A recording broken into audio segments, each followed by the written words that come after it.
बिस्मिल्लाहिर्रहमानिर्रहीम। This is Yameen Salimi और हम 7th क्लास की जोग्राफ़ी का चैप्टर नंबर 2 पढ़ रहे हैं। और हमने पिछले लेक्चर्स में वोल्केनो का इंट्रोडक्शन पढ़ा, टाइप्स ऑफ वोल्केनोज पढ़े, टाइप्स ऑफ वोल्केनिक इरप्शन पढ़ी, और ख़ास तौर पे जो पिछला लेक्चर था हमारा, जैसा कि हम तब हर लेक्चर का पहले थोड़ा सा रिव्यू करते हैं, उसके बाद नेक्स्ट लेक्चर स्टार्ट करते हैं। तो पिछले टॉपिक में, पिछले लेक्चर में हमने वर्ल्ड डिस्ट्रीब्यूशन ऑफ वोल्केनोज पढ़े थे, या distribution of volcanoes in the world.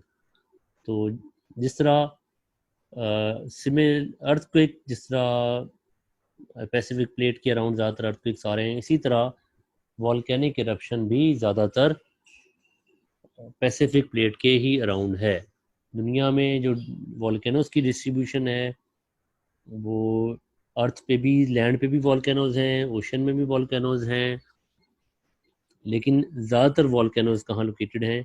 Plate boundaries पर, टेक्टोनिक प्लेट की बाउंड्रीज पर ज़्यादातर वॉल्केनोज लोकेटेड हैं। ज़्यादातर एक्टिव वॉल्केनोज जो हैं वो बाउंड्रीज पे हैं टेक्टोनिक प्लेट्स की, और जो सबसे ज़्यादा वॉल्केनोज हैं, सबसे ज़्यादा एक्टिव वॉल्केनोज हैं, वो पैसिफिक ओशन के अराउंड, जो कि कहलाती है सरकम पैसिफिक बेल्ट, या जिसको हमने पैसिफिक रिंग ऑफ फायर भी कहते हैं, due to 75% of the active volcanoes, 90% of the earthquake activity and 75% of the volcanic eruption occurs on this particular plate that is known as Pacific Ring of Fire. यहाँ बहुत सारे famous volcanoes हैं, जिस पिछली class में mention किया गया। कुछ जो फेमस वॉल्केनोज हैं पैसिफिक ओशन के अराउंड, वो माउंट फूजी है जो जापान में है, कैराकोटा आइलैंड्स में। Krakatoa volcanic eruption is also famous Indonesia में। इसी तरह पेरिक्यूटन मैक्सिको में, और कोटोपैक्सी इक्वाडोर में। ये सारी वो कंट्रीज़ हैं जो कि पैसिफिक ओशन के अराउंड हैं, पैसिफिक प्लेट के अराउंड। इसी तरह जो दूसरी इम्पॉर्टेंट बेल्ट है वो मेडिटेरियन बेल्ट है। मेडिटेरियन बेल्ट जो है, यहाँ जितनी भी कंट्रीज़ जो हैं मेडिटेरियन सी के जो अराउंड कंट्रीज़ हैं, उसमें ये बेल्ट शामिल है। और मेडिटेरियन सी के हवाले से जो ख़ास बात मैंने आपको पिछले लेक्चर में बताई थी, Mediterranean sea is one of the junction point between 3 old continents, Asia, Africa and Europe. और this sea is also known as intercontinental sea, चूँकि ये 3 कॉन्टिनेंट्स को कनेक्ट कर रहा है। इस बेल्ट पे भी वॉल्केनोज हैं, और कुछ फेमस जो वॉल्केनोज हैं वो वेसुवियस इन इटली और माउंट अरारत इन टर्की, जो कि बुक में भी मेंशन है। तो जो थर्ड टाइप के वॉल्केनोज हैं वो हैं हॉटस्पॉट वॉल्केनोज। हॉटस्पॉट वॉल्केनोज को हमने, किन वॉल्केनोज को हमने इनाम दिया? जो कि इंट्रा प्लेट वॉल्केनोज भी इनको कहते हैं। इंट्रा प्लेट वॉल्केनोज वो हैं जो कि प्लेट बाउंड्रीज के अराउंड नहीं हैं, बल्कि ये in between mid mid plates में इनकी लोकेशन है। और इनमें जो फेमस जो एग्जांपल है वो हवाई आइलैंड्स की, जो कि स्टेट है, यूएसए की स्टेट है, वहाँ जो वॉल्केनोज हैं वो हॉटस्पॉट वॉल्केनोज की एग्जांपल है, जिनको हमने इंट्रा प्लेट वॉल्केनोज का नाम दिया। और इसके बाद पिछले लेक्चर में हमने पढ़ा वॉल्केनिज्म इन पाकिस्तान। तो पाकिस्तान में शुक्र अल्हम्दुलिल्लाह मैग्मा वाले वॉल्केनोज नहीं हैं, लावा इरप्ट नहीं होता। जो पाकिस्तान में वॉल्केनोज हैं वो मड वॉल्केनोज हैं। मड वॉल्केनोज से ज़्यादातर मड और मड मिक्स विद वाटर और gas, specially methane gas erupt होती है। तो पाकिस्तान के जो वॉल्केनोज हैं वो बलूचिस्तान में लसबेला में है। यहाँ हिंगोल नेशनल पार्क है, जहाँ 3 फेमस वॉल्केनोज हैं चंद्रागुप्त के नाम से, चंद्रागुप्त 1, 2 एंड 3। और इसके अलावा जबल गुराब में भी एक एक और मड वॉल्केनो भी पाया जाता है। तो और आपको ये भी बताया गया कि आज़रबाईजान जो है, जो कि सेंट्रल एशियन कंट्री है, वहाँ सबसे ज़्यादा कंसंट्रेशन है मड वॉल्केनोज की। तो ये था हमारा पिछले लेक्चर का रिव्यू।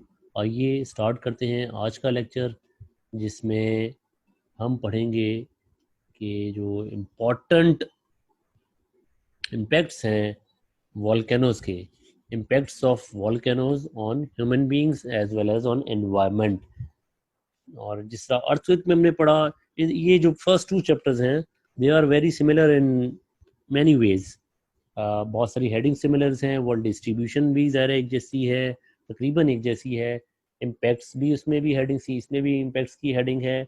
और जिस तरह अर्थक्वेक से कुछ पॉजिटिव इम्पैक्ट्स है, इस तरह वॉल्केनिक इरप्शन के भी कुछ पॉजिटिव इम्पैक्ट्स हैं. लेकिन ज़ाहिर है एक कुदरती आफत है, नेचुरल हैज़र्ड्स है, तो नेचुरल हैज़र्ड्स जो होती हैं उनके जो नेगेटिव इम्पैक्ट्स हैं वो ज़्यादा होते हैं. तो स्टार्ट करते हैं negative impacts of volcanic eruption. ये वॉल्केनो से जो इरप्शन होती है उसके नेगेटिव इम्पैक्ट्स क्या हैं. जिस तरह आपको वॉल्केनिज्म जब चैप्टर स्टार्ट किया गया तो शुरू में बताया था कि जी जितने भी लावा के रास्ते में जो भी चीज़ आएगी वो डिस्ट्रॉय हो जाएगी. लावा का टेम्परेचर चूँकि तकरीबन 1200 डिग्री सेंटीग्रेड तक होता है, तो it can burn everything in its path. जो चीज़ भी इसके रास्ते में आएगी, ज़रा 1200 से सेंटीग्रेड वाला मटेरियल वो सब कुछ जला के राख कर देता है. तो volcanoes can have a very serious effects on the lands and on people and as well as on environment. तो moving lava destroy everything coming its way. जैसा मैंने बताया, जो भी चीज़ इसके रास्ते में आएगी वो सब तबाह व बर्बाद हो जाएगी, क्योंकि इतना शदीद जो सीवियर हॉट टेम्परेचर है लावा का. फिर आपको ये भी बताया गया था जो पायरोक्लास्टिक मटेरियल से उसमें डिफरेंट साइज़ के मटेरियल इरप्ट होते हैं. उसमें छोटे साइज़ के पार्टिकल्स भी हैं, मॉडरेट साइज़ के भी हैं और लार्ज साइज़ के भी. और जो लार्ज साइज़ के पार्टिकल्स हैं हम टेफ्रा कहते हैं, स्टोन पार्टिकल वगैरह. वो पार्टिकल्स भी जो greater than 64 millimetre in size हैं, वो जहाँ जहाँ भी गिरेंगे उनसे भी काफ़ी डिस्ट्रक्शन होती है. और इसके अलावा ज़ाहिर है kill people, cause damage to crops and destroy buildings. जिस तरह ज़ाहिर है जो घरों पे जो टेफ्रा मटेरियल है, पायरोक्लास्टिक मटेरियल में जो टेफ्रा है, sometime also called as tephra pyroclastic material को, वो जब बिल्डिंग्स पे गिरता है, घरों पे गिरता है, तो वो भी डिस्ट्रॉय हो जाती हैं. और फिर लावा तो ज़ाहिर है जितनी भी क्रॉप्स हैं उन सबको जला देता है और बहुत सारे लोग इसमें बेचारे मारे जाते हैं. फिर इसमें से बहुत सारी जो गैसेस हैं, पॉइजनस गैसेस भी निकलती हैं, जिसकी वजह से रेस्पिरेटरी प्रॉब्लम्स हैं, causes illness to people and kill animals. बेशुमार किस्म की पॉइजनस गैसेस से बेशुमार किस्म की डिजीज़ हैं इंसानों में, और बेशुमार जो एनिमल्स हैं, एनिमल स्पीशीज़ हैं, वो भी इससे सर्वाइव नहीं कर पाती. फिर eruption can cause air pollution. जिसका कि अभी ऊपर वाली पॉइंट में मेंशन किया गया कि बहुत सारी पॉइजनस गैसेस हैं, तो poisonous gases definitely cause air pollution. तो एयर पोल्यूशन की वजह से ज़ाहिर है जितनी और प्रॉब्लम्स हैं, बीमारियां हैं रिलेटेड विद एयर पोल्यूशन, वो भी ज़ाहिर है वो भी मल्टीप्लाई हो जाती हैं. जो जिस एरिया में इरप्शन होती है, वॉल्केनिक इरप्शन होती है, उनमें specially for some days and for some weeks and sometimes for months वो एयर पोल्यूटेड रहती है, और बहुत सारी जो रेस्पिरेटरी प्रॉब्लम्स हैं ह्यूमन बींग्स में, उससे भी लोग सफ़र करते हैं. इसी तरह eruption can also cause tsunamis, earthquakes, floods and mud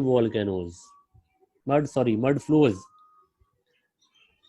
तो आपको पहले भी बताया गया पिछले चैप्टर में भी कि जो सुनामीज आने की रीज़न है, एक तो अर्थक्वेक एक्टिविटी है. अर्थक्वेक एक्टिविटी जब ओशन में आए और ओशन में जनरेट होंगे तब भी सुनामीज आते हैं.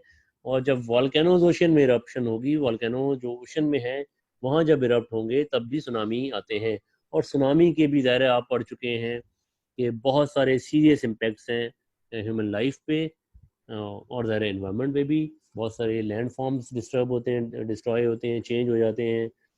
और जिस तरह अर्थक्वेक में हमने पढ़ा कि अर्थक्वेक की एक जो कॉज थी, एक तो आपको अर्थक्वेक की जो रीज़न बताई थी वो प्लेट मूवमेंट थी, और दूसरी जो इम्पोर्टेंट अर्थक्वेक की जो रीज़न थी वो वॉल्केनिक इरप्शन थी. तो इरप्शन से भी अर्थक्वेक आते हैं, और इसी तरह फ्लड्स भी आ सकते हैं. और स्पेशली जो मड फ्लोज हैं, या mud flows is also a kind of land slide, mass wasting की टाइप है. मड फ्लोज, तो लैंड स्लाइडिंग भी ज़ाहिर है बहुत सारे एरियाज़ में लैंड स्लाइडिंग से भी नुकसानात होते हैं। तो ये वो नेगेटिव इम्पैक्ट्स हैं जो कि वॉल्केनिक इरप्शन की वजह से होते हैं। तो आइए डिस्कस करते हैं कुछ positive impacts. So moving on to the next slide, that is about the positive impacts of volcanic activity, volcanic eruption. तो एक तो सबसे जो इम्पोर्टेंट इम्पैक्ट है, पॉजिटिव इम्पैक्ट, वो है volcanic activity gives us really fertile soil which are great for cultivation of crops. ये जो वॉल्केनो से जो लावा निकलता है और जो ऐश है उस वो जब डिपॉजिट होती है तो उसमें बहुत सारे एलिमेंट्स हैं, बहुत सारे मिनरल्स हैं जो कि सॉइल फर्टिलिटी के हवाले से बहुत ज़्यादा यूज़फुल हैं। तो एक तो आफ्टर इरप्शन जो है, आफ्टर सम टाइम्स जो उस पर अगर क्रॉप उगाएंगे उस लैंड पर, लैंड नियर बाय लैंड जो वॉल्केनोस के अराउंड है, वहाँ जो सॉइल है वो फर्टाइल हो जाएगी और बहुत ही अच्छी प्रोडक्शन होगी क्रॉप्स की। फिर volcanic eruption create numerous new islands. Places like the Hawaii Islands were formed by volcanoes. ये जो 50th स्टेट है यूएसए की, हवाई आइलैंड्स, ये इनकी जो फॉर्मेशन है वो वॉल्केनिक इरप्शन ही की वजह से हुई है। इसी तरह आप सुनते हैं कि जी कई जगहों पे आप कहते हैं कि जी वहाँ एक नया जजीरा नमूदार हो गया है। तो उन जो जजीरे नमूदार होते हैं या जो क्रिएट होते हैं जो आइलैंड्स, उसकी एक रीज़न वॉल्केनिक इरप्शन भी है, और दूसरी इसके अलावा जो रीज़न है वो सी लेवल का चेंज होना भी है। तो सी लेवल के चेंज होने से भी समटाइम्स आइलैंड अपीयर होते हैं, और समटाइम्स जो क्रिएशन ऑफ न्यू आइलैंड्स है उसमें जो इम्पोर्टेंट रीज़न है वो वॉल्केनिक इरप्शन की वजह से, जो वॉल्केनो से लावा इरप्ट होता है वो जब सॉलिडिफाई हो जाता है तो वो उसके बाद आइलैंड की क्रिएशन होती है। फिर the heat generated by volcanoes can create electricity known as geothermal energy. जो इलेक्ट्रिसिटी जो हीट कॉजेज क्रिएट इलेक्ट्रिसिटी, जिसको हमने जियोथर्मल एनर्जी का नाम दिया। इलेक्ट्रिसिटी बहुत सारे तरीक़ों से बनती है, हाइड्रो इलेक्ट्रिसिटी जो वाटर से बनती है, इस तरह न्यूक्लियर एनर्जी जो कि ज़रा एटॉमिक मिनरल से बनती है, इसी तरह जियोथर्मल एनर्जी जो कि हीट से आप इलेक्ट्रिसिटी जनरेट कर रहे हैं, और ज़रा वॉल्केनिक इरप्शन के दौरान अच्छी खासी हीट होती है। जैसे मैंने अभी वॉल्केनो लावा का टेम्परेचर भी बताया, तकरीबन 1200 डिग्री सेंटीग्रेड, तो इलेक्ट्रिसिटी भी आप जनरेट कर सकते हैं। इसी तरह आइसलैंड जो कंट्री है, यूरोपियन कंट्री जो यूके के नेबरिंग कंट्री भी कह सकते हैं, वहाँ पे बहुत सारी 80% ऑफ दी जो इलेक्ट्रिसिटी है वो जनरेट होती है थ्रू जियोथर्मल एनर्जी। फिर volcanoes form hot springs, geysers and boiling mud pools which attract thousands of tourist. बहुत सारे चश्मे, गर्म चश्मे भी नमूदार होते हैं, जहाँ बहुत सारे जो टूरिस्ट हैं वो भी अट्रैक्ट होते हैं। इस तरह टूरिस्ट पॉइंट ऑफ व्यू से भी पॉजिटिव इम्पैक्ट्स हैं वॉल्केनोज के। और जिस तरह बुक में भी मेंशन है कि कुछ लोग ये भी एज्यूम करते हैं कि जो स्प्रिंग्स हैं, जो वार्म वाटर के स्प्रिंग्स हैं, ये क्योर करते हैं बहुत सारी डिजीज़ को, इलनेस को, स्पेशली जॉइंट्स और स्किन की जो रिलेटेड प्रॉब्लम्स हैं। उस हवाले से भी जो जो गर्म चश्मे हैं, गर्म पानी के चश्मे हैं, हॉट स्प्रिंग्स हैं, कुछ लोगों की नज़र में ये कुछ बीमारियों का इलाज भी है, स्पेशली स्किन वाली बीमारियों का। इसी तरह जो आखिरी पॉजिटिव इम्पैक्ट मेंशन है वो है volcanic eruption also provide precious James and minerals and construction material for buildings. जब वॉल्केनो इरप्ट होता है तो उसके बाद आपको मुख्तलिफ किस्म के कीमती जो हैं पत्थर और बहुत सारे मिनरल्स भी ज़मीन पे नमूदार हो जाते हैं। और स्पेशली ये जो लावा के जमने से जो मटेरियल रॉक्स बनती हैं वो उनका बहुत ज़्यादा इस्तेमाल है बिल्डिंग की कंस्ट्रक्शन में। तो इस तरह ह्यूमन बींग्स पे ये पॉजिटिव इम्पैक्ट्स भी वॉल्केनिक इरप्शन के हैं। Now moving on to the next heading, that is about dangers of living near volcanoes. जिस तरह हमने वैसे तो इस हेडिंग की अलग से कोई स्पेशल ज़रूरत नहीं थी, चूँकि ज़ाहिर है अभी हमने नेगेटिव इम्पैक्ट्स पढ़े हैं, लेकिन चूँकि बुक में भी मेंशन है अलग से, एक सेक्शन है dangers of living near volcanoes, तो इसमें भी कुछ चीज़ें ऑलमोस्ट मिलती जुलती चीज़ें हैं जो कि नेगेटिव इम्पैक्ट्स ऑफ अर्थक्वेक हैं। ज़ाहिर है डेंजर्स भी वही डेंजर्स हैं जो भी हमने डिस्कस किए हैं, लेकिन फिर भी देख लेते हैं इसमें क्या कुछ नई चीज़ मेंशन है। तो approximately 500 million people live within danger range of an active volcanoes. तकरीबन 500 मिलियन अफराद रह रहे हैं एक्टिव वॉल्केनोस के आसपास। जो कंट्रीज़ मैंने आपको पहले भी बताई थी, चिली है, इंडोनेशिया है, जापान है, फिलिपाइंस है, ये वो कंट्रीज़ हैं। इसी तरह यूएसए है। तो ये वो कंट्रीज़ हैं जहाँ जिनमें बहुत सारे लोग इन एरियाज़ में एक्टिव वॉल्केनोज के आसपास लोग रह रहे हैं। There are many risk to live near an active volcanoes. बहुत सारे डेंजर्स हैं। जब एक्टिव वॉल्केनो है, जब आपको ये भी मालूम है कि एक्टिव वॉल्केनो है, कभी भी इरप्शन हो सकती है, तो ज़ाहिर है इट इज़ वेरी डेंजरस। और एक तो ज़ाहिर है जो हमने कहा, the first and the foremost is the unpredictability of when the volcano will erupt next. जब वो एक्टिव वॉल्केनो है तो हमें नहीं पता कि कब इरप्शन स्टार्ट हो जाएगी, कब वो इरप्ट हो जाएगा, वॉल्केनो इरप्शन होगी। तो ज़ाहिर है ये इटसेल्फ बहुत बड़ा ख़तरा है कि आपको नहीं पता कि इरप्शन कब होगी। तो एक एग्जांपल भी मेंशन है कि living next to an active volcano is like living next to a huge sleeping dragon. ये ऐसे ही है एक्टिव वॉल्केनोज के आसपास रहना, कि आप एक सोए हुए स्लीपिंग ड्रैगन के आसपास आपने रहना शुरू कर दिया है कि सोया हुआ है। ऑल्दो कि जैसे ही वो अचानक से उठेगा तो आपके लिए खतरा ही खतरा है।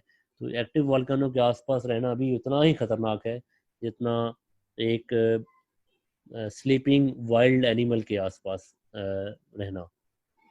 Your life and property can be disrupted and threatened or taken. You may have to leave suddenly in the middle of the night. ठीक है, जैसे ही वॉल्केनो इरप्ट होगा, ज़ाहिर है आपकी आपकी लाइफ अचानक से डिस्टर्ब हो जाएगी, खतरे में आ जाएगी, शायद चली भी जाए खुदा ना खास्ता। और अचानक से रात को अगर आपको पता चले कि वॉल्केनो इरप्ट हो गया है, तो आप अपना कीमती सामान भी, ज़ाहिर है उससे भी आपको नुकसान उठाना पड़ सकता है। तो इसलिए वॉल्केनो के आसपास रहना हरगिज़ हरगिज़ ख़तरे से खाली नहीं है, बहुत डेंजरस है। तो जितना मैक्सिमम कोशिश हो कि वो वॉल्केनो के आसपास कम रहा जाए। There are certain precautions that must be taken when someone decides to live near an active volcanoes. तो ज़ाहिर है जो लोग एक्टिव वॉल्केनोज के आसपास रह रहे हैं उनको बहुत सारी एहतियाती तदाबीर करनी चाहिए, जो कि हम नेक्स्ट क्लास में पढ़ेंगे भी कि कौन कौन सी एहतियाती तदाबीर करनी चाहिए। नेक्स्ट सेक्शन में पढ़ेंगे कि कौन कौन सी हमें एहतियातें करनी चाहिए जब हम वॉल्केनो के आसपास रहते हैं। लेकिन अब सवाल जहन में ये भी आता है कि आखिर लोग एक्टिव वॉल्केनोस के पास रहते क्यों हैं? वो कौन सी रीजंस हैं जो लोग को मजबूर करती हैं या अट्रैक्ट करती हैं तो एक्टिव वॉल्केनोस के आसपास रहें या रिहाइश इख्तियार करें? तो उनमें जो एक रीज़न जो समझ में आती है वो ये है कि एक्टिव वॉल्केनोस के आसपास जो लैंड है वो कंपैरेटिवली सस्ती है। जो ज़मीन है कंस्ट्रक्शन करने के लिए या रहने के लिए, उनकी जो वैल्यू है वो काफ़ी कम है। तो इसलिए भी लोग रहना पसंद करते हैं। ज़्यादा है इकोनॉमिकली जो पुअर हैं, फाइनेंशियली जो ज़मीन का जो बर्डन है, कॉस्ट है, वो बर्दाश्त नहीं कर सकते, तो वो भी पसंद करते हैं कि सस्ती ज़मीन पे घर बना के बेशक वॉल्केनो के नज़दीक ही क्यों ना हो रह लिया जाए। तो वैसे तो वॉल्केनोज जो हैं अक्सर ऐसा नहीं है कि जिस तरह अर्थक्वेक की सडन सडन एक्टिविटी है, वॉल्केनोज में बहुत सारे सिग्नल्स आपको सिम्टम्स भी मिल जाते हैं कि शायद वॉल्केनो इरप्ट होने वाला है। बहुत सारे जो वॉल्केनिस्ट हैं वो आपको इंफॉर्मेशन भी देते हैं कि नेक्स्ट मंथ या 20 डेज बाद या नेक्स्ट 3 to 4 वीक्स में वॉल्केनो की इरप्शन एक्सपेक्टेड है। तो एक एक सेफ्टी मेजर ये भी है कि आप उस जो गवर्नमेंट की इंस्ट्रक्शंस हैं उसको फॉलो करते हुए एरिया लीव कर दें। फिर ज़ाहिर है, जिससे आपको नेगेटिव इम्पैक्ट्स में बताया, सुनामी है, सुनामी की वैसे भी इम्पैक्ट्स होते हैं, फिर एयर पोल्यूशन कॉज करती है, फिर जो लावा है, ये सारे वो नुकसान जो नेगेटिव इम्पैक्ट से में भी मेंशन हुए हैं। तो नेक्स्ट सेक्शन में जो आखिरी सेक्शन है, that is about the safety measures of volcanoes. तो कुछ सेफ्टी मेजर्स कुछ पैराग्राफ में मेंशन है, लेकिन इसको मैंने अलग से हेडिंग बना दी है ताकि कुछ चीज़ें, और ये जो पिछली बुक थी इसमें डिटेल में मेंशन भी था, तो कौन कौन सी सेफ्टी मेजर्स हैं जो कि इख्तियार करनी चाहिए ड्यूरिंग वॉल्केनिक इरप्शन या आफ्टर वॉल्केनिक इरप्शन। तो first of all have a disaster plan. जिस तरह अर्थक्वेक में भी था कि आप एक पहले से मनसूबाबंदी कर दें, प्लानिंग कर लें कि वॉल्केनिक इरप्शन होगी तो क्या करना चाहिए। फिर prepare a first aid kit for your home. First aid kit, जो भी लोग वॉल्केनोज के अराउंड रहते हैं, स्पेशली एक्टिव वॉल्केनोज के अराउंड के घरों में फर्स्ट एड किट होनी चाहिए ताकि मामूली जख्मों के लिए मरहम पट्टी की जा सके, और उसको लिए उसका प्रॉपर बंदोबस्त करना चाहिए। फिर follow the evacuation orders issued by authorities during the eruptions. ये बहुत ज़्यादा इम्पॉर्टेंट है कि जो इवैक्यूएट करना है, खाली करना है अपने इलाका, घर, एरिया, तो जो इवैक्यूएशन ऑर्डर्स हैं अथॉरिटीज़ की तरफ से, गवर्नमेंट की तरफ से ड्यूरिंग इरप्शंस, उनको फॉलो किया जाए। समटाइम ऐसा भी होता है कि लोग कहते हैं कि भाई इरप्शन, अभी तो ये कह रहे हैं कि एक मंथ बाद इरप्शन होगी, ज़रा एग्जैक्ट डेट की अनाउंस जो प्रोडिक्शन है वो पॉसिबल नहीं। तो कुछ लोग इसमें भी डिले करते हैं कि जी ठीक है, अगर 3 to 4 वीक्स में इरप्शन होती है तो 2 वीक्स ही रहते रहें, तो ये भी बहुत ही नामुनासिब सी बात है। तो जैसे ही अथॉरिटीज़ आपको इंस्ट्रक्शन देती हैं, जो लोग वॉल्केनोज के अराउंड रह रहे हैं उनको फ़ौरन उस पर अमल दरामद करना चाहिए। फिर stay indoor and close all Windows and doors. Stay indoor, घरों के अंदर रहें चूँकि, और सब खिड़कियाँ दरवाजे बंद कर लेने चाहिए, क्योंकि एक तो हीट बहुत ज़्यादा है, तो टेम्परेचर सडनली इंक्रीज कर जाता है उस एरिया का for some months, for short period of time. और इसी तरह जो पोल्यूशन है, जो गैसेस हैं, पॉइजनस गैसेस हैं, जो ऐश है, उसका जो भी स्प्रेड इतना ज़्यादा है कि आपको पोल्यूशन से बचने के लिए भी जो घर वॉल्केनो इरप्शन से दूर है, तो क्योंकि 100 of miles जो दूर घर हैं उनमें भी पोल्यूशन के इफेक्ट्स आते हैं, तो खिड़कियाँ दरवाजे बंद रखने चाहिए। फिर cover your skin bye wearing full sleeve shirts, क्योंकि बहुत ज़्यादा टेम्परेचर भी इंक्रीज करता है, सम टाइम आपकी जो एक्सपोज जो बॉडी है वो भी झुलस सकती है, तो कोशिश करें फुल स्लीव शर्ट पहननी चाहिए, मतलब फुल कवरिंग होनी चाहिए बॉडी की। फिर cover your mouth and nose with a mask to protect respiratory system. ज़ाहिर पॉइजनस गैसेज हैं तो आप मास्क भी उन जगहों पे लगाने चाहिए। वैसे तो माशाल्लाह से आप आजकल कोरोना की वजह से सब लोग मास्क लगा ही रहे हैं, ज़ाहिर ये प्रोटेक्शन भी आजकल आप अख्तियार किए हुए हैं, लेकिन ये जो मास्क वाली प्रोटेक्शन है, स्पेशली ये जो वॉल्केनोज के अराउंड लोग रहते हैं ड्यूरिंग वॉल्केनो और आफ्टर द इरप्शन, ये is one of the very compulsory component safety measures during या after the volcanic eruption. Protect your eyes with by using goggles. तो आईज को भी आपने प्रोटेक्ट करना है, जिस तरह नोज और माउथ को प्रोटेक्ट करना है, इसके लिए भी लोग ये ग्लासेस वगैरह यूज करते हैं। फिर remove ash from roofs because it can cause the building to collapse. जो आपके घरों पे ऐश पड़ जाती है, वो भी काफ़ी ऐसे जो वॉल्केनिक मटेरियल है वो भी घरों की छत पे पड़ा रहा है, तो उसकी वजह से भी समटाइम्स बिल्डिंग कोलैप्स हो जाती है, तो इसलिए इमीडिएटली उसको रिमूव कर देना चाहिए। फिर आखिरी है be prepared for mud slides, floods and earthquakes, acid rains and tsunamis. तो वॉल्केनिक eruption जो जो प्रॉब्लम कॉज करती है, जिस तरह अभी मैंने आपको बताया लैंडस्लाइड या मड स्लाइड्स, फिर फ्लड्स भी आ सकते हैं, अर्थक्वेक्स के लिए भी आप प्रिपेयर्ड रहें, एसिड रेन्स आती हैं इन इलाकों में जहाँ वॉल्केनिक eruption, और सुनामी भी जनरेट होते हैं। तो इन सब जो फॉलो अप वाली डिज़ास्टर्स हैं उनके लिए भी ह्यूमन बींग्स को तैयार रहना चाहिए जो कि वॉल्केनोज के अराउंड रह रहे हैं। तो इस तरह चैप्टर नंबर 2 को भी हम इख्ताम कर दिया है, तो उम्मीद है इसमें भी बहुत सारी चीज़ें क्लियर हो चुकी होंगी। लेकिन अगेन आप तमाम लेक्चर्स एक बार फिर से सुन लें, और जितनी भी आपकी प्रॉब्लम्स हैं वो साथ साथ नोट डाउन करते रहें, ताकि जैसे ही कोई ऑनलाइन क्लासेस का अख्ताम होगा और फिज़िकल क्लासेस जो कि सितंबर में एक्सपेक्टेड हैं उस वक्त शुरू होंगी, या जो हमारे जो व्हाट्सएप ग्रुप कॉलेज एडमिनिस्ट्रेशन ने फॉर्म किए हैं उसमें अगर आपके लिए एक्टिव कर दिए जाते हैं, तो उसमें भी जो क्वेश्चन आंसर्स हैं उसमें भी आप क्वेश्चन आंसर्स अपने जो क्वेरीज हैं वो सॉल्व कर सकें। तो उसके लिए सबसे इम्पॉर्टेंट चीज़ है वो इन लेक्चर्स को सुना जाए ध्यान से, तमाम सब्जेक्ट्स के, ताकि अपनी आप क्वेरीज को नोट डाउन करते रहें। तो इंशाल्लाह नेक्स्ट क्लास में मिलेंगे। अपना ढेर सारा ख्याल रखिएगा। अल्लाह हाफिज़।